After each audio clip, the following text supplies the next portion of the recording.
Hi అండి, అందరికీ నమస్తే. ఎలా ఉన్నారు? బాగున్నారండి. నేను క్యారెట్ సగ్గుబియ్యం వేసి పాయసం చేశాను. దానికి ఏమేమి కావాలో చూసేద్దాం. అండి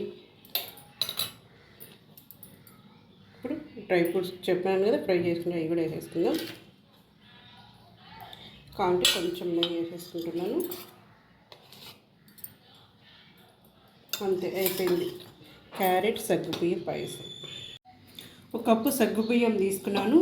ఈ కప్పుతో సగ్గుబియ్యం తీసుకొని ఇట్లా నీళ్ళలో 1 గంట నానబెట్టేసి పెట్టేసుకున్నాను. ఈ ఫస్ట్ సగ్గుబియ్యం పాయసం చేస్తున్నాం. క్యారెట్ అయ్యి ఫస్ట్ ఇవి ఉడకబెట్టేసుకుందాం. ఈ కప్పుతో సగ్గుబియ్యం తీసుకున్నాను కదా, 1 గంట నానబెట్టేసుకోవాలి. ఇప్పుడు వచ్చి 2 కప్పులు నీళ్ళు పోసేసుకుంటున్నాను.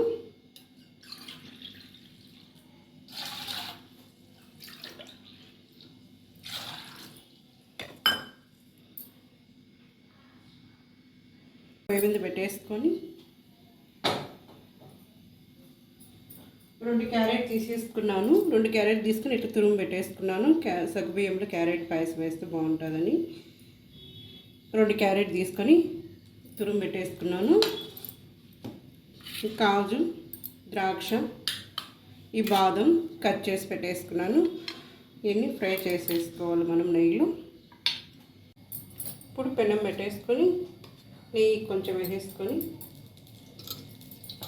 ఇవన్నీ ఫ్రై చేసేసుకోవాలి.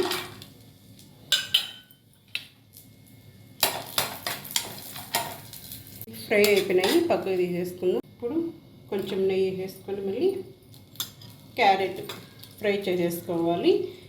పచ్చివాసన పోయేంత వరకు ఫ్రై చేసేసుకున్నాను. క్యారెట్ 2 క్యారెట్ తీసుకున్నానండి. 2 తురుమిట్లు ఫ్రై చేసుకున్నాను. ఇవి కూడా ఫ్రై చేసేసుకోవాలి. క్యారెట్ ఒక 5 నిమిషాలు ఆన్ చేసుకుంటే సరిపోతుంది. సిమ్ పొయ్యి తగ్గించి ఫ్రై చేసేసుకోవాలి. ఇది పచ్చివాసన పోతుంది. ఇది ఒక 5 నిమిషాలు అయిపోయింది. పక్కన పెట్టేసుకుందాం. ఇప్పుడు సగ్గుబియ్యం ఉడికినాక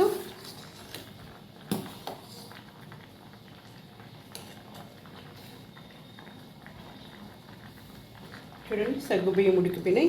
ఉడికినాక ఇప్పుడు క్యారెట్ వేసేసుకోవాలి. ఫ్రై చేసి పెట్టుకున్నాం కదా క్యారెట్.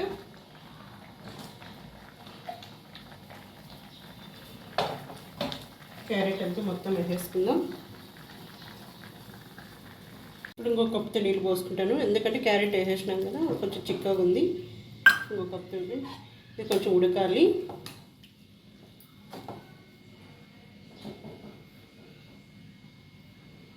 ఉడికిపోయింది. చిన్న కప్పుతో బెల్లం వేసేసుకుంటున్నాను. కలిపేసుకొని కప్పు పాలు తీసుకున్నాను. సగ్గుబియ్యం తీసుకున్నాను. ఆ కప్పుతోనే పాలు తీసేసుకుంటున్నాను.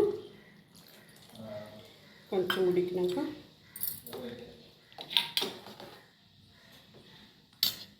ఇలాచీ పౌడర్,